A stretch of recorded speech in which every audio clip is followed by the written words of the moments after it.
Bismillahirrahmanirrahim. Assalamualaikum warahmatullahi wabarakatuh. Alhamdulillahirabbil alamin. Assalatu wassalamu ala asyrafil anbiya'i wal mursalin wa ala alihi wa ashabihi ajma'in. Wala haula wala quwwata illa billahil aliyil azim. Allahumma la sahla ila ma ja'altahu sahla wa anta taj'alu hazana idza syi'ta sahla. Rabbi syrah li sadri wa yassirli amri wahlul 'uqdatam min lisani yafqahu qawli, amma ba'du. Pada yang terhormat Imam Besar Masjid Wilayah Persekutuan yang saya hormati dan saya kasihi, kepada segenap asatizah, para alim ulama, para a'immah di masjid yang mulia ini, dan kepada segenap hadirin wal hadirat hafizakumullah yang sentiasa bersama kami di dalam program rancangan Serambi Ilmu Online dengan pengajian kitab tasawuf, iaitu kitab Ayyuhal Walad karangan Syekh Hujjatul Islam Muhammad bin Muhammad Al-Ghazali rahimahullah, meninggal tahun 505 Hijriah. Hadirin wal hadirat hafizakumullah, kita sedang berada di dalam perjalanan atau pembahasan al-faidatu as-salisatu, iaitu faedah yang ketiga yang mana diberikan oleh salah seorang ulama besar yang bernama Hatim. Hatim yang menuntut ilmu daripada gurunya, dan dia berkata kepada gurunya ada beberapa faedah yang ia dapatkan. Dan faedah yang ketiga daripada pengalaman beliau menuntut ilmu tersebut, beliau berkata, al-faidatu as-salisatu, faedah yang ketiga, anni ra'aitu kulla wahidin minan nasi yas'a fi jam'i hutamid dunya summa yumsikuhu ghabitan yadahu. Maksudnya apa faedah yang ketiga? Aku melihat setiap orang di kalangan manusia ini yas'a, berjalan pada mengumpulkan perkara-perkara dunia, summa yumsikuhu ghabitan yadahu, lalu dia pegang kuat. Cinta dunia lah basically. Dia sangat cinta atas dunia tersebut. Fata'ammaltu fi qaulihi ta'ala, akhirnya aku merenungkan firman Allah Subhanahu wa taala, ma indakum yanfadu wa ma indallahi baqin. Jadi apa? Apa yang ada pada engkau ini, apa yang ada di sisi engkau ini akan hilang, akan habis. Wa ma 'indallahi baqin, dan apa yang ada di sisi Allah ini yang akan kekal. Ketika dia merenung ayat tersebut, maka dia tahu, fabadzaltu mahsuli minad dunya liwajhillahi ta'ala, maka aku curahkan, aku berikan segala yang aku dapat daripada perkara dunia ni, harta dunia ni, duitnya, pangkatnya dan lain, aku serahkan habis-habis liwajhillahi ta'ala, untuk jalan Allah Subhanahu wa ta'ala semata-mata, bukan untuk lain. Fafarraqtuhu bainal masakin, aku bagi kepada orang-orang miskin, sedekah. Liyakuna zakhran li indallahi ta'ala, supaya dia ni boleh lebih kurang macam menebus, menjadi perkara yang dibanggakan nantilah di sisi Allah Subhanahu wa ta'ala, supaya dia mendapatkan tempat di sisi Allah Subhanahu wa ta'ala. Hadirin wal hadirat hafizakumullah, inilah kita ketika berada di dunia ini. Kalau hati kita, terutama di kalangan asatizah para ulama, hati kita masih terikat dengan apa? Dengan urusan-urusan duniawi, maksudnya dengan harta duniawi, dengan pangkat duniawi, sanggup dengan melakukan perkara-perkara yang dilarang dalam Islam. Mungkin kalau dia terlupa, kalau ada yang ingatkan, segera bangun, segera sedar, perlulah dijauhi dari perkara-perkara tersebut. Ataupun kalau dia memiliki pangkat, gunakan pangkat untuk Allah. Maksud dia di jalan Allah, bukan bahkan menggunakan pangkat untuk menjaga pangkatnya sendiri, gunakan pangkat untuk menjatuhkan orang lain sesama muslim, tidak. Begitu juga harta. Dengan memiliki harta, kekayaan, bukan justru dengan memiliki kekayaan ini kita kedekut, tidak ingin membantu yang susah. Tapi kerana kekayaan kita tadi, harta yang kita ada ini adalah suatu responsibility yang lebih besar. Ibarat kata-kata Spiderman tu, apa dia kata? With great power, you have greater responsibility, kan? Dengan kuasa atau kekuatan yang telah diberikan ini yang lebih besar, maka tanggungjawabnya akan lebih besar. Kalaulah ada di kalangan kita yang Allah Subhanahu Wa Taala telah takdirkan untuk menjadi orang yang memiliki harta yang banyak, maka ketahuilah tanggungjawab anda lebih besar untuk menjaga umat ini. Jangan ingat, ini harta aku, bukan harta orang lain. Bukan. Itu pinjaman Allah kepada kita. Pinjaman Allah kepada kita yang sepatutnya kita tasarrufkan pada jalannya jua. Tolong orang yang miskin. Tolong pondok-pondok madrasah. Sekolah-sekolah tahfiz. Tolong pelajar-pelajar yang menuntut ilmu sama ada di dalam ataupun luar negara. Berapa banyak yang pergi belajar dekat negara-negara luar. Misalnya negara tempat saya belajar di Maghribi. Tuan-tuan dan puan-puan, saya nak kena bagi tahu, nak khabar betul-betul. Khabar sebenarnya apa yang terjadi dekat sana. Di Maghribi ni dia bukan macam Mesir. Mesir ni harga barang murah dibanding ringgit Malaysia dengan hidupan di Malaysia.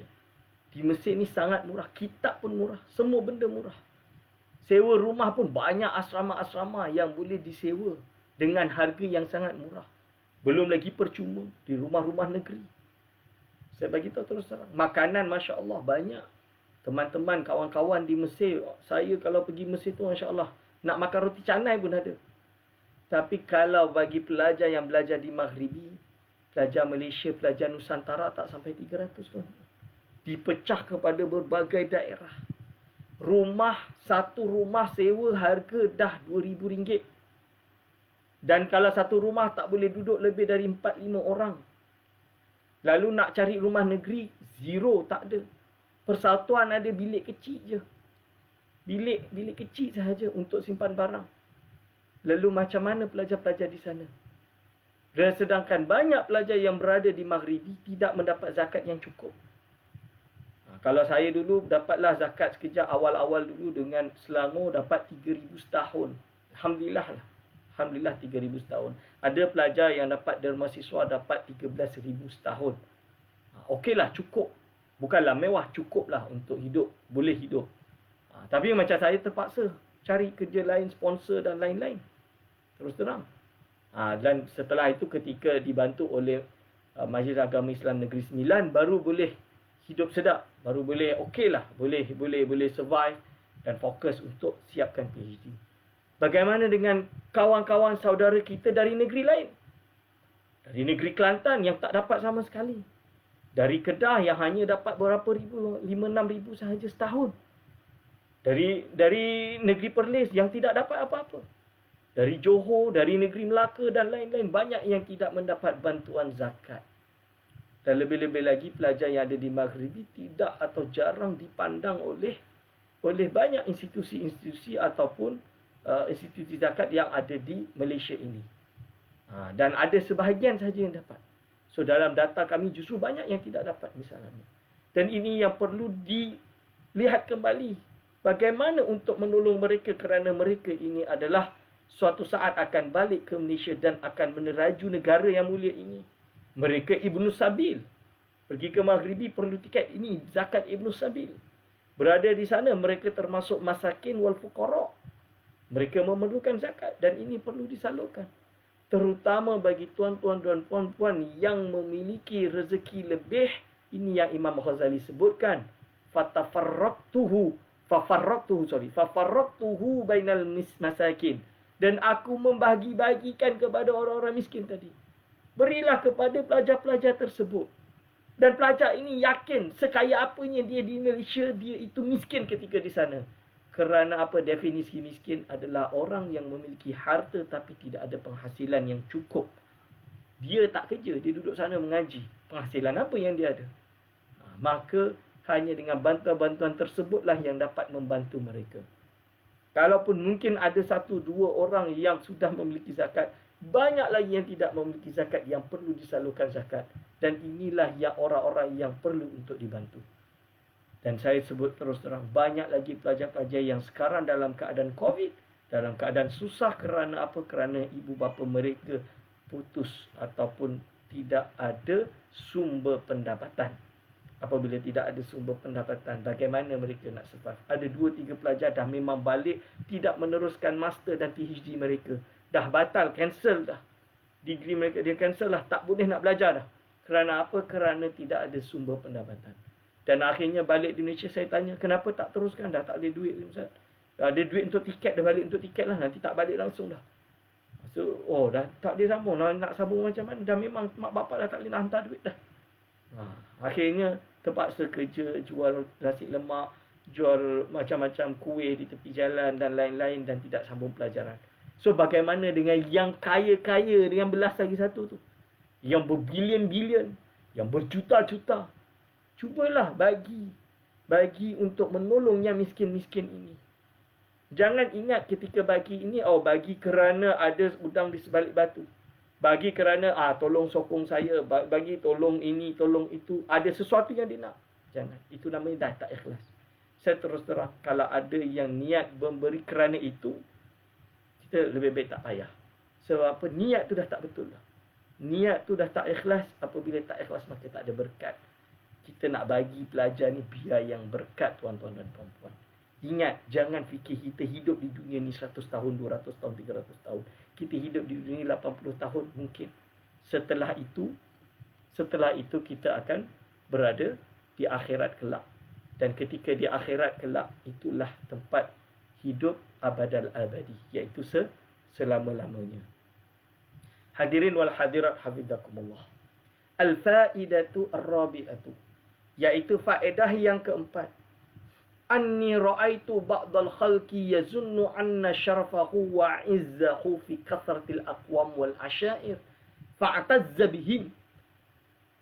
Iaitu faedah yang keempat, sesungguhnya aku melihat sebahagian makhluk yazunnu, mereka menyangka, anna syarafahu, sesungguhnya kemuliaan dia, wa izzahu, dan martabat, tingginya martabatnya dia adalah fi kathratil aqwam, berada pada banyaknya kaum, banyaknya kawan, wal asyair, orang yang bersama-sama dengan dia.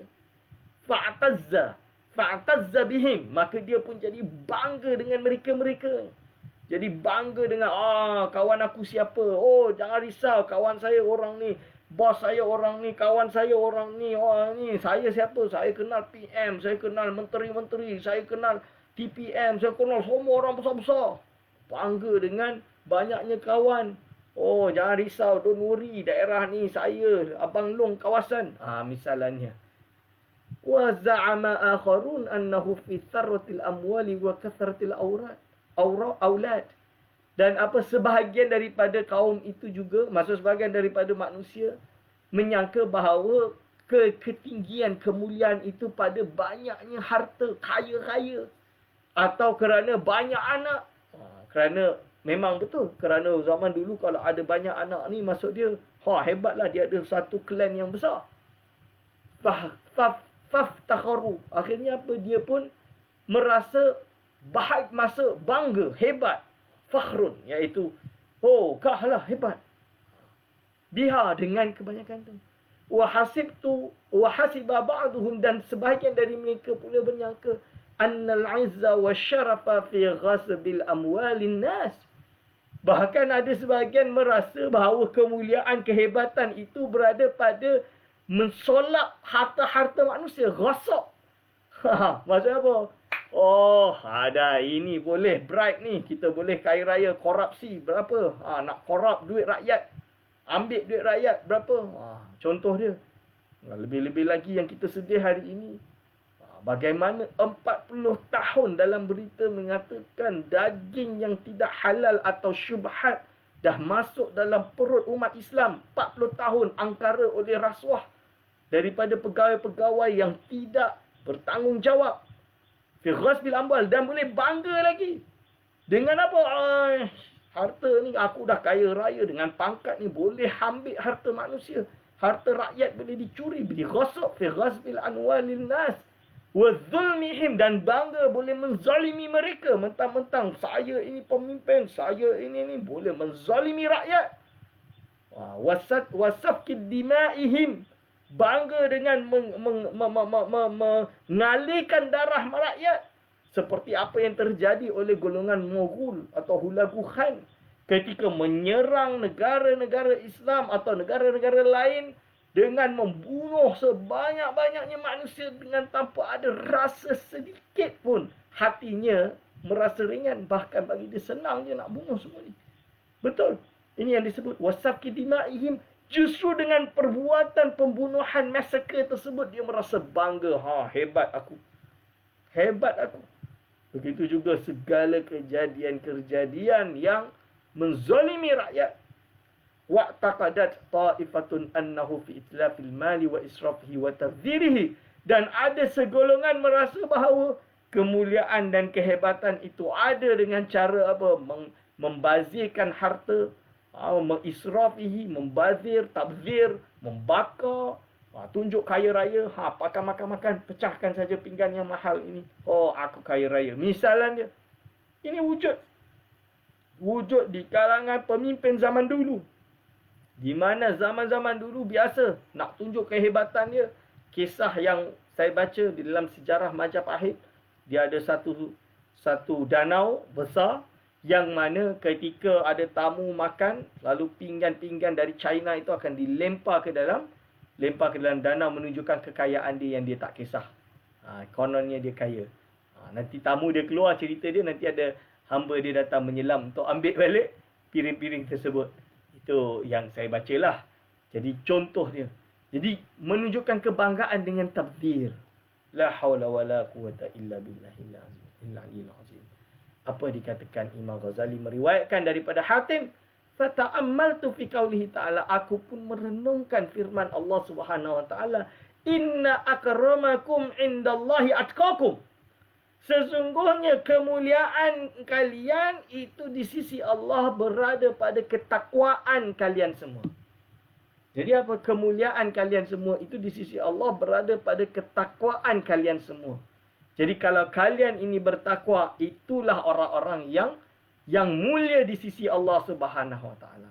Fakhtartu at-taqwa, maka aku pun memilih bertakwa. Jadi tuan-tuan dan puan-puan, orang yang mulia sebenarnya di dunia maupun di akhirat adalah ketakwaan, orang yang muttaqun. Orang yang bertakwa ini apa? Orang yang bertakwa ni orang yang takut terhadap Allah Subhanahu wa taala. Mungkin ada orang miskin duduk di kampung yang tidak ada yang kenal. Tak adalah kaya mana, tapi dia orang yang bertakwa, solat dengan istiqamah, menjauhi segala larangan Allah, berusaha untuk mendekatkan diri pada Allah Subhanahu wa taala. Ketahuilah dia adalah kekasih Allah Subhanahu wa taala, tuan-tuan dan puan-puan.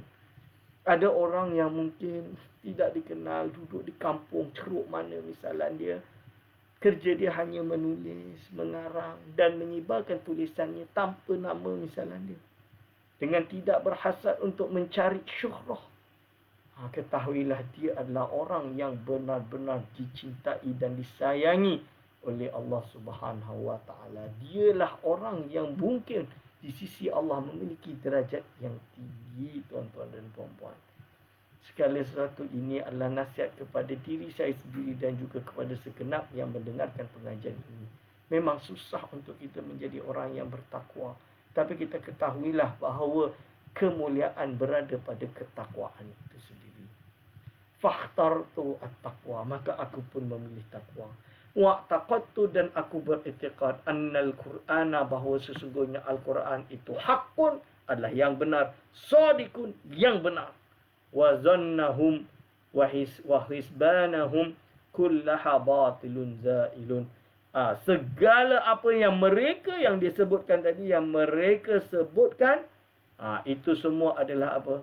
Yang mereka sangkakan dan mereka anggapkan, maka itu semua adalah kulluha batilun zailun. Semuanya itu adalah batil dan tergelincir. Ini apa mengingatkan kita. Yang terutama yang buat apa Macau scam ni, ada yang sampai bila dah tipu duit orang ni berjuta, beratus ribu, berjuta orang, berpuluh ribu, padahal duit yang dicuri tu ya Allah, duit orang susah, ada yang pensara, ada yang macam-macam jenis orang kena tipu.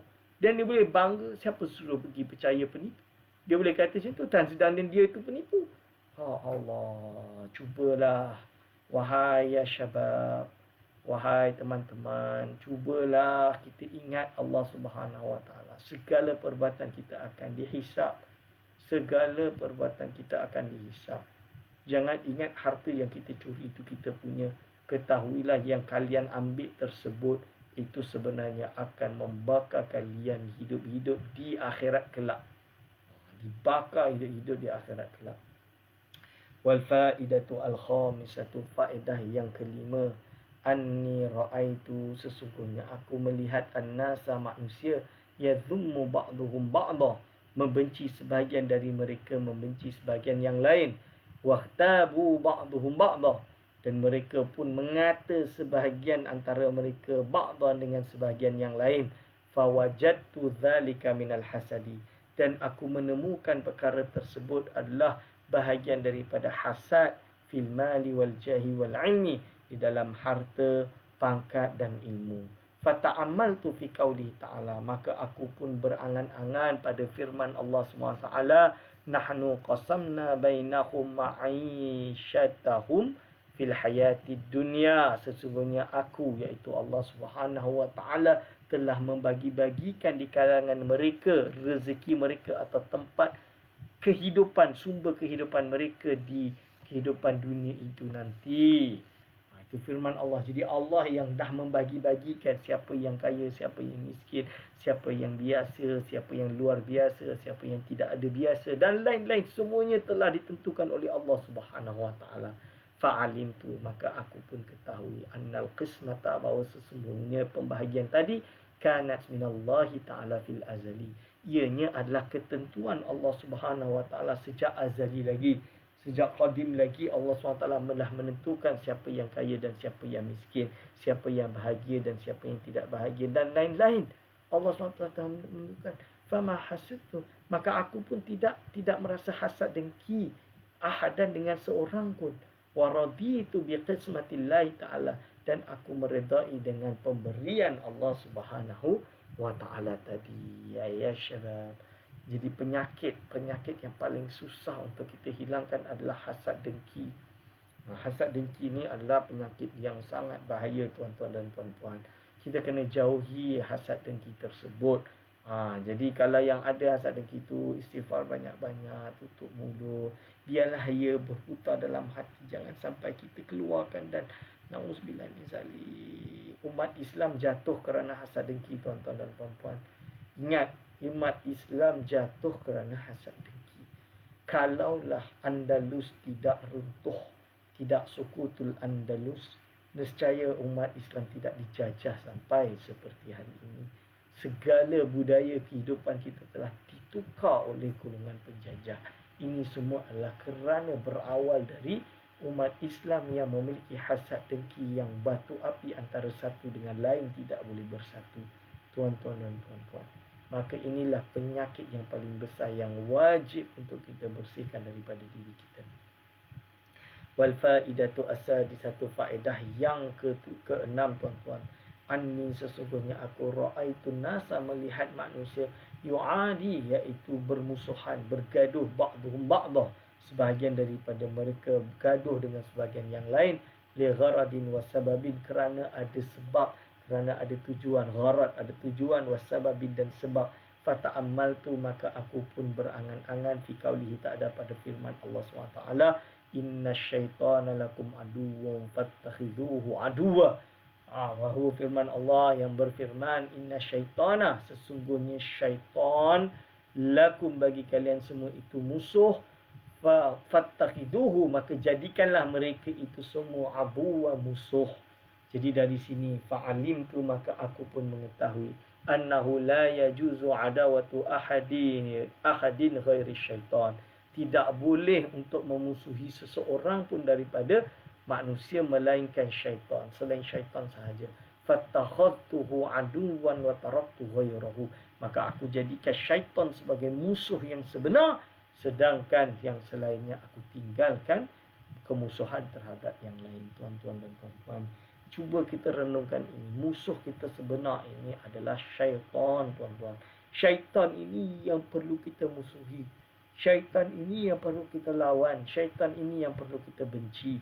bukan sesama manusia yang lain, tuan-tuan dan puan-puan. Al-faidatu as-sabi'atu, iaitu faedah yang ketujuh. Anni, sesungguhnya aku, ra'aitu, melihat, kulla ahadin yas'a bijiddin, setiap orang itu berjalan dengan kesungguhan, bersungguh-sungguh, wa yajtahidu, dan bersungguh-sungguh, fi mubalaghatin, dengan segala kemampuan dia. Jadi dicurahkan segala kemampuan dia untuk melakukan perkara tersebut. Li talabil quti, untuk mencari makan, kekuatan qut, wal ma'ashi, dan penghidupan, bihaisu yaqa'u bihi fi syubhatin wa haramin, dengan sekira sampai dia jatuh di dalam syubhat dan haram. La haula wala quwata illa billahil aliyyil azim. Masya-Allah, tuan-tuan. Cuba kita fikir benda ni. Kita fikir macam mana hari ini boleh orang boleh buat kartel daging lah, boleh jadi makau scammers lah, bersungguh-sungguh untuk tipu orang ni, ya Allah. La haula wala quwata illa billahil aliyyil azim. Bersungguh-sungguh fi syubhatin wa haramin, dalam hal syubhat dan haram. Wa yudhillu nafsahu, dan menghina diri dia sendiri, wa yunqisu qadrahu, sehingga dia mengurangkan derajat diri dia. Demi apa? Demi harta, tuan-tuan. Demi kekayaan, tuan-tuan. Sanggup, tak kisahlah curi. Dia tahu sepandai-pandai tumpai melompat 20 tahun, 10 tahun akan jatuh di tanah juga. Dia tahu benda tu. Dah dia tahu benda tu, dia masih buat lagi. Ya Allah, la haula wala quwwata illa billah. Dan dia tak sedar ke yang benda itu akan menyebabkan dia jatuh? Maka apa? Fata amal tu, aku pun berangan-angan fi qauli ta'ala, pada firman Allah Ta'ala, wa ma min dabatin fil ardi illa 'ala Allahi rizquha, iaitu apa? Tidak ada seekor binatang melata pun di atas bumi ini illa 'ala Allahi, melainkan di atas Allah SWT telah menentukan rezekinya. Maksudnya Allah SWT telah menentukan rezeki dia, berapa yang dia akan dapat dan kekayaannya. Jadi Allah SWT dah jamin rezeki kita, tuan-tuan puan-puan. Fa'alim tu, maka aku pun tahu, anna rizki, bahawa sesungguhnya rezekiku, alallahi, berada di sisi Allah Subhanahu Wa Taala. Semuanya itu adalah ketentuan Allah. Faqad dominahu, iaitu Allah SWT telah menjamin setiap manusia. Fashtaghaltu bi'ibadatihi, maka aku pun menyibukkan diri untuk beribadah kepada Allah Subhanahu Wa Taala. Wa qata'tu tam'i amman siwahu, dan aku pun memutus ketamakanku pada selain Allah Subhanahu Wa Taala. Tuan-tuan dan puan-puan, hadirin wal hadirat, hafizakumullah. Cuba kita renungkan bagaimana beliau fashtaghaltu bi'ibadati. Dia dah tahu, tengoklah orang yang memang sanggup menipu orang, sanggup menyolap orang, sanggup menipu dan lain-lain. Untuk demi apa? Untuk mendapatkan kekayaan harta yang banyak, untuk mendapatkan perkara-perkara yang bersifat duniawi, dengan menghalalkan, bukan menghalalkan, berarti benda haram semua dia langgar, dia curi, dia solat, dia korupsi, dia rasuah, dia menipu dan lain-lain. Dan akhirnya dia tidak ingat bahawa sebenarnya Allah SWT kan dah tentukan rezeki setiap orang seperti apa. Maka seharusnya dia sepatutnya redha dengan apa yang ia miliki, dengan apa yang didapat dengan cara yang halal, bukan justru langgar. Dan kalau kita dah tahu perkara tersebut, lebih baik kita fokus dan istiqamah dalam ibadah kita. Kita fokus dengan hubungan kita dengan Allah Subhanahu Wa Taala, bukan dengan sibuk pada perkara-perkara yang batil. Wal faidatu ats-tsaminatu, faedah yang ke-8, anni, sesungguhnya aku, ra'aitu, melihat, kulla wahidin, setiap satu, mu'tamidan ila syai'in makhluqin, tengah berpegang atau bersandar pada sesuatu yang bersifat makhluk. Yang bersifat makhluk maksudnya yang diciptakan, bersifat makhluk. Ba'duhum ila dinari wa dirhami, sebahagian dari mereka melihat kepada dinar dan dirham. Wa ba'duhum ilal mali wal mulki. Sebahagian mereka melihat kepada harta dan kerajaan. Wa ba'duhum ilal hirfati wasina'ati. Hirfati wasina'ati. Sebahagian melihat pada profession dan pekerjaannya. Wa ba'duhum ila makhluqin mislihi. Sebahagian bergantung pada apa? Kepada makhluk yang sesamanya. Gantung pada girlfriend dia. Gantung pada bersifat makhluk. Kepada bos dia. Kepada yang lain-lain. Fata'ammaltu fi qaulihi ta'ala. Maka aku pun berangan-angan pada firman Allah Subhanahu wa ta'ala. Wa may yatawakkal 'ala Allahi fahuwa hasbuh. Innallaha balighu amrih. Qad ja'alallahu likulli syai'in qadara. Barang siapa bertawakal kepada Allah, maka cukuplah Allah baginya. Fahuwa hasbuh. Maka cukuplah Allah baginya. Innallaha balighu amrih. Sesungguhnya Allah itulah yang balighu amrih, yang menyampaikan segala perkaranya. Qad ja'alallahu likulli syai'in qadara. Sesungguhnya Allah Subhanahu wa ta'ala telah menentukan, telah menjadikan pada setiap sesuatu takdirnya. Tuan-tuan dan puan-puan, hadirin wa hadirat hafizakumullah. Kan Allah Subhanahu wa ta'ala telah menentukan segalanya. Sepatutnya kesandaran kita, iktimat kita kepada Allah, bukan kepada makhluk, tuan-tuan dan puan-puan. Fatawakkaltu 'ala Allah. Maka aku pun bertawakal kepada Allah, tuan-tuan. Jadi ini yang dikatakan oleh Al-Hatim tadi. Fahuwa hasbi wa ni'mal wakil. Maka cukuplah dia bagiku. Bagi aku cukuplah dia. Wa ni'mal wakil. Dan senikmat sebaik-baiknya zat yang kita wakilkan. Maksud kita sandarkan. Faqala Syaqi pun. Maka akhirnya Syaqiq Al-Balkhi pun berkata. Waffaqallahu. Semoga Allah memberikan engkau taufik. Ya Hatimu. Wahai Hatim. Inni kad nazartu at-Taurata wal Injil wal Zabura wal Furqana. Sesungguhnya aku dah melihat Taurat, aku dah melihat Injil, Zabur dan Al-Quran. 4 kitab ni aku dah teliti, dah baca dah. Fawajadtu al-kutuba al-arba'ata. Aku menemui 4 kitab tersebut taduru ala hadhil fawaid al-thamaniyah. Semuanya berputar, berpusing pada 8 perkara ini, 8 faedah ini. Faman amila biha kana amilan bihadhil kutubil arba'ah.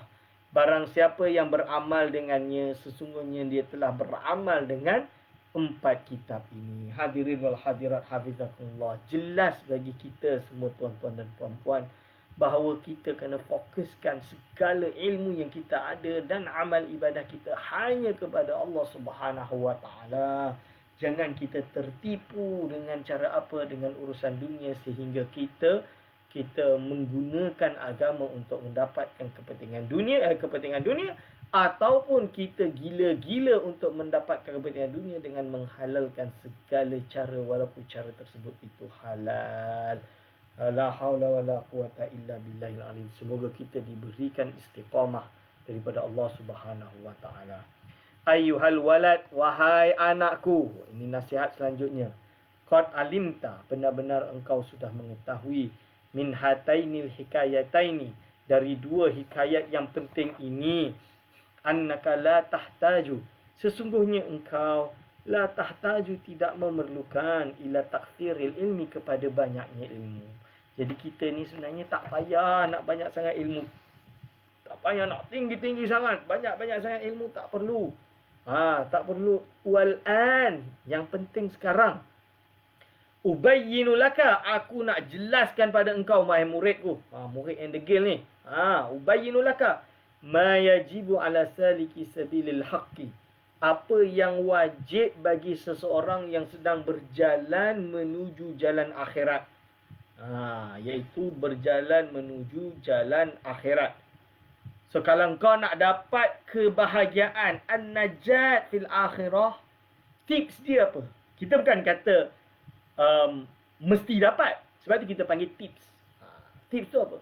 Contoh dia lah, kalau ada orang buat forum ataupun buat ceramah atau workshop bagaimana untuk menjadi seorang business, seorang entrepreneur yang berjaya. Nanti mentor akan mengajarkan tips. Bukan berarti apabila kita buat tips tu kita mesti berjaya. Pasti. Tak mungkin tak berjaya. Tak. Itu semua tergantung Allah SWT lah. Cuma tips-tips ni ada beberapa cara yang boleh terjadi, boleh tak. Tapi kebanyakannya terjadi. Itu maksudnya. So kalau kita nak dapat najat fil akhirat, memang itu di tangan Allah SWT. Bukan berada pada apa yang diikut jalan ini. Sebab jalan ini hanya tips. Hanya tips untuk berhasil. Tapi kita ketahui bahawa tips ini adalah yang sudah ditajaribkan berkali-kali dibuat dan berhasil. Berhasil untuk mendapat derajat yang tinggi di sisi Allah Subhanahu Wa Taala. Dengan kemuliaan yang telah dizahirkan oleh Allah SWT setelah orang itu meninggal atau ketika hidup dan ketika meninggal. Seperti para ulama-ulama tasawuf sufi yang terkenal, Imam Ghazali misalnya. Talaqal ummah ala qabul bil qabul. Jadi ulama ni semua dah menerima Imam Al-Ghazali rahimahullah. Siapa yang tak mengenal kehebatan dan kealiman Imam Al-Ghazali rahimahullah. Apa kata-kata Imam Ghazali? Fa'lam, ketahuilah, ini nasihatnya. Nasihat Imam Ghazali kepada muridnya. Annahu yambaghi lisaliki, sesungguhnya wajib atau sayugyanya lisaliki bagi seseorang yang berjalan adalah menempuh jalan tasawuf ini. Syekhun mursyidun, iaitu apa? Memiliki seorang guru mursyid, murabbin yang juga murabbi. Seorang guru berarti dia memerlukan guru. Tak boleh belajar sendiri dalam ilmu tasawuf. Mursyidun yang menunjukkan guru bukan hanya setakat ada ilmu guru, tapi juga mursyidun yang boleh menunjukkan kepada dia apa yang betul dan apa yang salah. Murabbi dan boleh merabbi dia, boleh mendidik dia untuk menjadi seorang murid yang baik, murid yang bagus. Liyukhrija, supaya dapat mengeluarkan al-akhlaqa, iaitu akhlak-akhlak as-su'a yang buruk, minhu daripadanya, bitarbiyatihi dengan cara mentarbiyahkan murid tadi. Liyukhrijal akhlaqa as-su'a minhu bitarbiyatihi. Akhlakku supaya boleh mentarbiyahkan dia daripada dengan tarbiyah boleh mengeluarkan akhlak yang buruk daripada salik tadi, raja tadi. Wa yaj'ala makanaha khuluqan hasanan, dan menjadikan tempat akhlak yang buruk tadi diganti dengan akhlak-akhlak yang baik. Diganti dengan akhlak-akhlak yang baik. Diganti dengan akhlak-akhlak yang baik. Wa makna tarbiyati, adapun makna tarbiyah di sini, yushbihu fa'lal falahi, menyamai dengan pekerjaan falah, alladhi, iaitu falah ni orang petani lah, senang nak sebut ni, petani lah. Tak kerti bahasa Melayu dia apa. Petani tu, fi'lal dia seperti apa? Dia menyerupai pekerjaan petani, alladhi yaqla'u, yang telah mencabut asyuka, iaitu apa, duri ataupun rumput-rumput. Itu. Wa yukhriju an-nabatati, iaitu apa? Juga mengeluarkan tumbuhan-tumbuhan al-ajnabiyata, yang sejenis luaran. Maksudnya bukan dari yang dia nak. Jadi contoh dia, kalau ada dekat tempat kebun dia tu tumbuhan-tumbuhan yang kacau ni, dia akan potong, dia cabut, cabut, buang. Min baini zar'i, di antara tempat-tempat yang dia tanam tadi. Liyahsuna nabatuhu, supaya bagus tumbuhan dia. Wa yakmula rai'uhu, dan sempurna penjagaan dia. Jadi hadirin wa hadirat, ini adalah yang dipanggil dengan Syekhul Mursyid. Ini tugas dia. Dan alhamdulillah, saya telah menyebutkan sedikit di dalam artikel saya tentang suhbah dan juga murabbi dalam menuntut ilmu. Di dalam artikel saya yang baru terbit hari ini, jadi boleh sempat bagi yang nak beli surat khabar utusan Malaysia hari ini, sekarang, sebelum habis, muka surat 20 lebih, ada satu artikel saya tentang suhbah dalam menuntut ilmu. boleh baca bagaimana konsep suhbah tersebut. Dan ini telah disebutkan oleh siapa? Oleh banyak ulama yang saya nukilkan seperti Imam Ghazali dalam kitab Ihya Ulumuddin sendiri, juga sumber daripada Al-Quran dan Sunnah tentang konsep suhbah. Maka tuan-tuan dan puan-puan boleh merujuk artikel tersebut dengan harapan boleh mendapatkan ilmu insya-Allah daripada artikel tersebut. Dan ini saya nukil kalam-kalam Imam Al-Ghazali ini. Lalu apa dia kata? Wala budda lisaliki min syaikhin yurabbihi. Maka apa? Maka wajiblah bagi seorang salik untuk memiliki guru yang akan mentarbiyahkan dia. Wa yurshidhu ila sabilillahi ta'ala. Yang akan menunjukkan dia kepada jalan Allah, tuan-tuan. Jadi ini pentingnya. Ibarat dia semudah dia macam ni lah. Kalau kita hidup di dunia ini, seseorang nak jadi doktor, tak nak masuk fakulti perubatan, hafalkan semua buku-buku perubatan yang ada di perpustakaan universiti misalnya. Apakah boleh dia keluar, dia mengaku saya ini adalah doktor?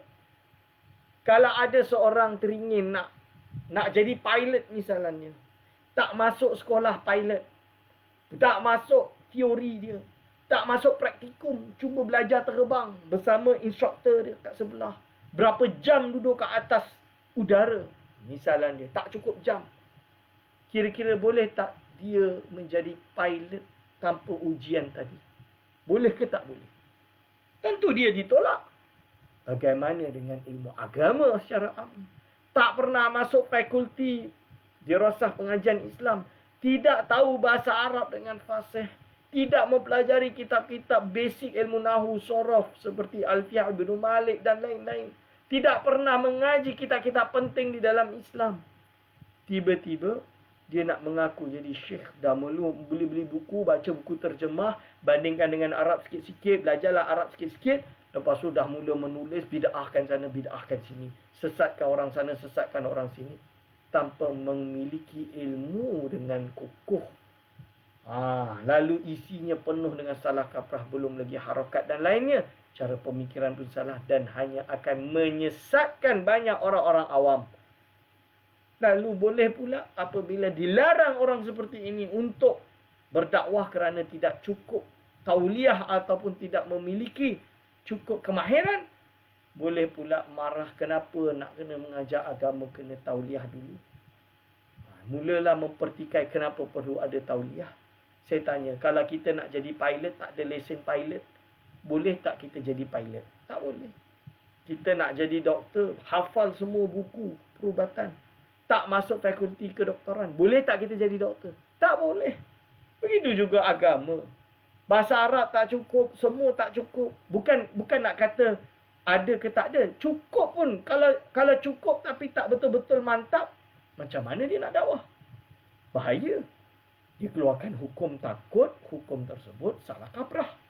So dia perlu kepada tauliyah sehingga tim penilai akan menilai dia ini cukup ilmu atau tidak. Perlu diselidiki. Memiliki pemahaman yang betul atau tidak. Sudah cukup SOP atau tidak.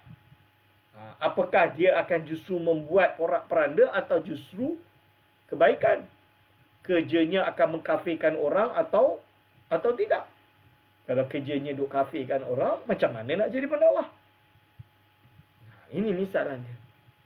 Jadi ini adalah pertimbangan-pertimbangan yang penting, yang wajib untuk sekalian kita renungkan. Untuk sekalian kita fikirkan.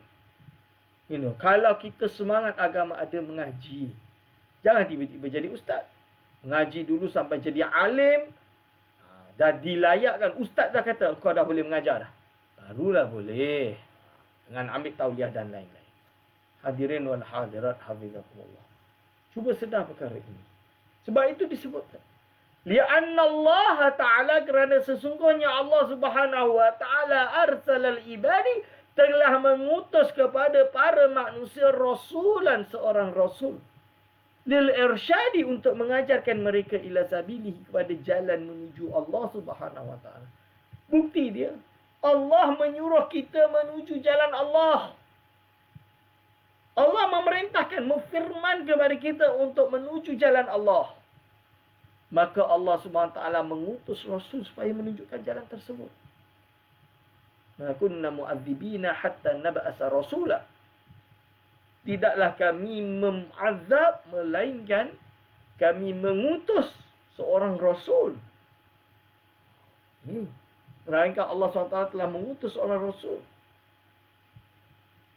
Hadirin wal hadirat abisakumullah. Fa idza irtahala sallallahu alaihi wasallam, ketika Rasulullah SAW telah mangkat, telah wafat daripada dunia ini, telah berpindah daripada hidupan dunia ke hidupan akhirat.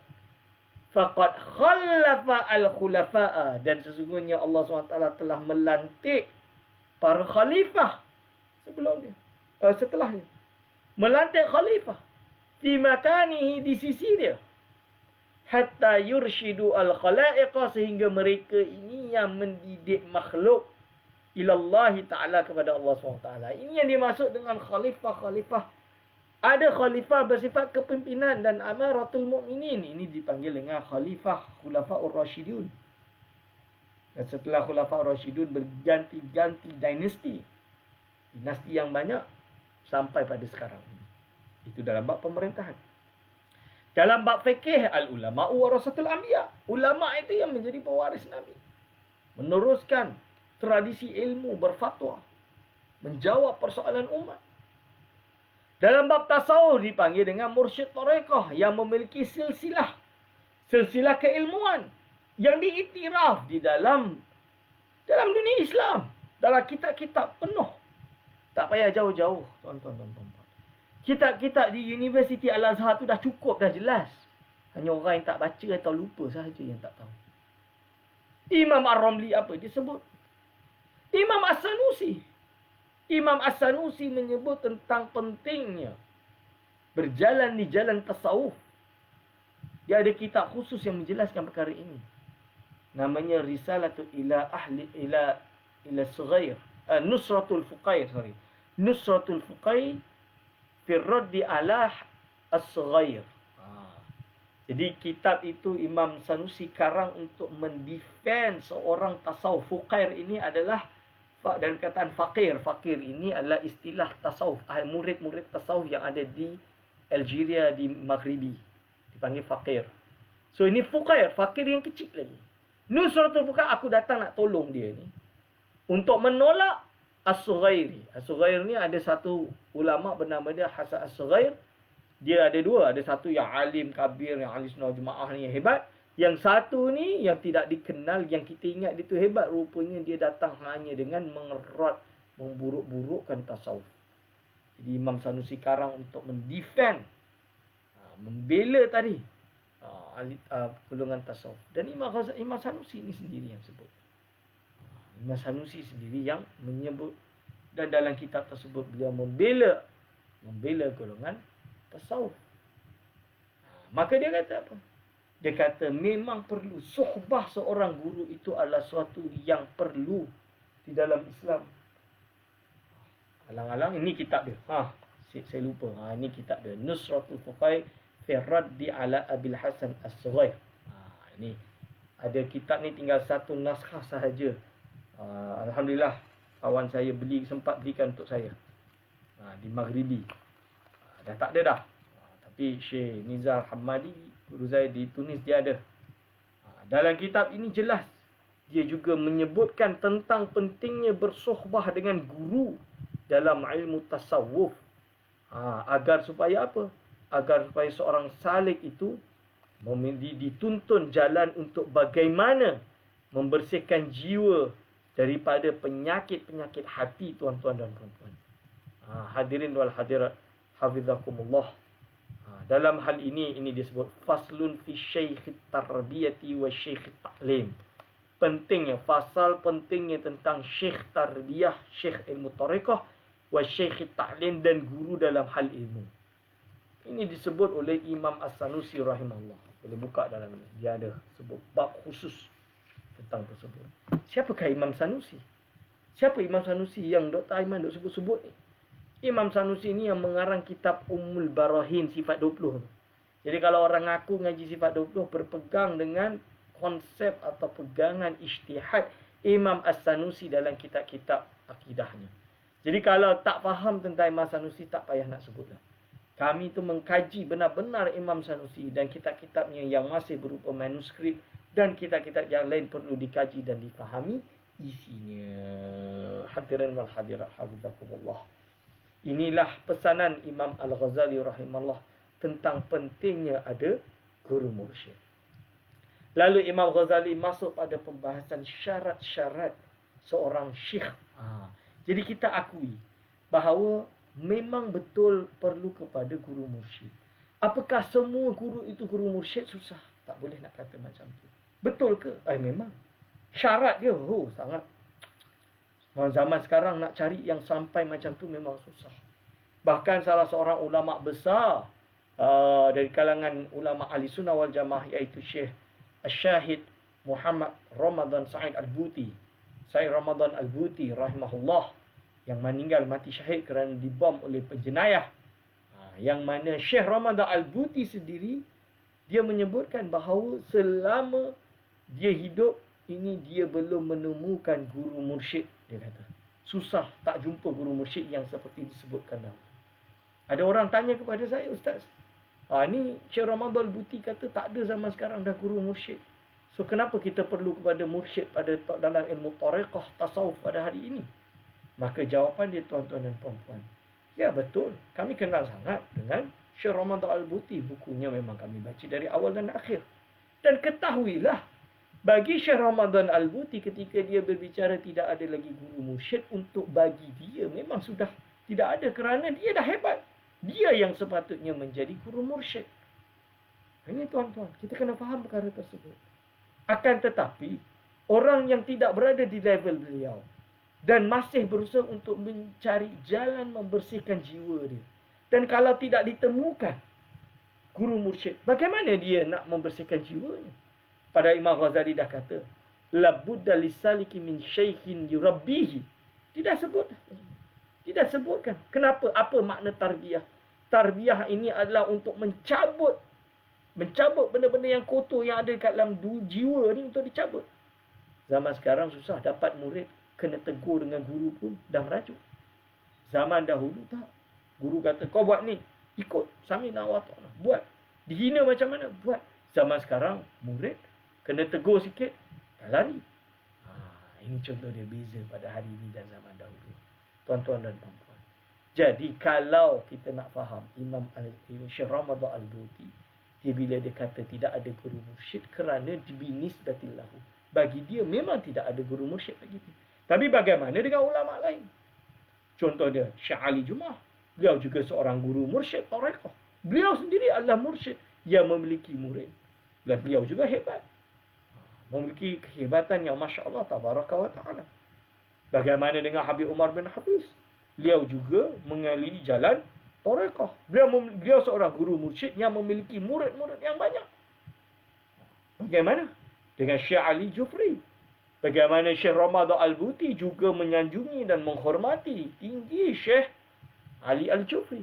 Dan Syekh Ali Al-Jufri jelas Habib Umar sebagai mursyid dia. Jadi kita kalau menilai kalam seseorang, kita kena faham dengan konteks dia, kena faham di seluruh sisi dia. Dan kita kena faham salah satu perkara yang penting dalam kalam Syekh Ramadan Al-Buti, kerana Syekh Ramadan Al-Buti juga pernah memiliki guru mursyid. Dia pernah memiliki guru mursyid.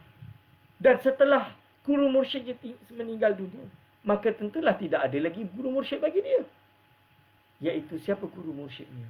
Ayahandanya sendiri, iaitu dipanggil dengan Mula Al-Buti, yang disebut oleh Imam atau Syekh Ramadan Al-Buti dalam kitabnya Hadza Walidi, inilah bapakku. Buka dalam kitab tersebut, cuba baca. Dan sedihnya pada hari ini saya tu agak sedih, kerana ada orang sanggup melebihi batas sampai mengkafirkan tokoh-tokoh besar, termasuk Syekh Ramadan Al-Buti sendiri. La haula wala quwata illa billahil aliyyil azim. Ketahuilah bahawa mereka ini sadatul ummah, itu tokoh-tokoh besar umat yang perlu kita sanjungi dan kita hormati. Dan perlu kita hormati, baca bukunya dan renung, dan untuk memperluaskan. Tentulah segala sesuatu manusia itu ada kekurangan. Kita ambil apa yang baik, kita buang yang buruk. Ibarat kata Abdullah Al-Haddad, Habib Abdullah Al-Haddad dalam diwannya, khudh ma safa wa da'il qadarah.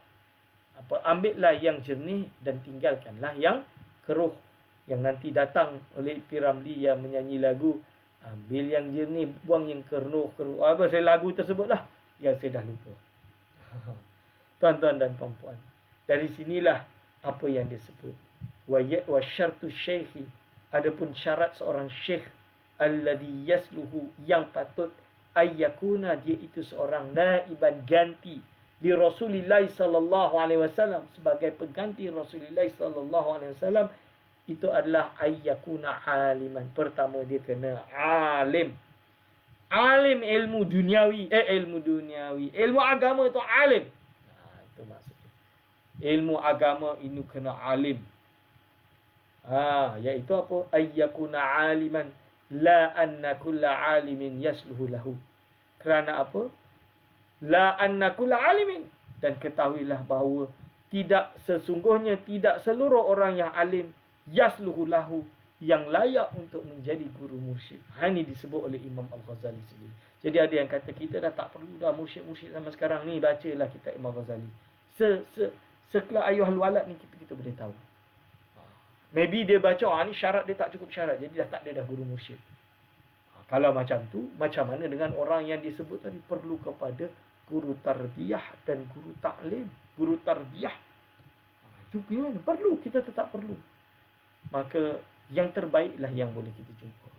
Seseorang yang boleh menyentuh hati kita lah yang kita jadikan dia sebagai guru mursyid. Lalu apa yang disebutkan oleh Imam Al-Ghazali rahimahullah, kenapa dia kata la anna kulla alimin yasluhu? Bukan semua orang yang alim ini layak untuk jadi guru mursyid, kerana ada di kalangan orang alim yang mungkin tidak didedahkan dengan perjalanan tasawuf yang cukup, sehingga bagaimana dia ingin menjadi guru mursyid.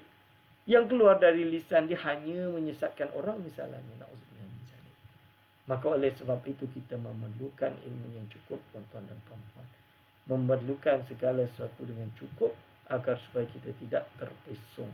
Jadi guru mursyid itu kena ada ilmu dan juga kena memiliki pengalaman perjalanan rohani yang cukup agar supaya lengkap baginya dua-dua ilmu zahir dan ilmu batin, yang insya-Allah kita akan syarah lebih panjang pada pertemuan-pertemuan yang akan datang. Aku lu qauli hadza, astaghfirullah wa lakum. Kalau ada salah silap daripada saya memohon maaf sebesar-besarnya. InsyaAllah kita berjumpa pada Selasa minggu hadapan. Wassalamualaikum warahmatullahi wabarakatuh.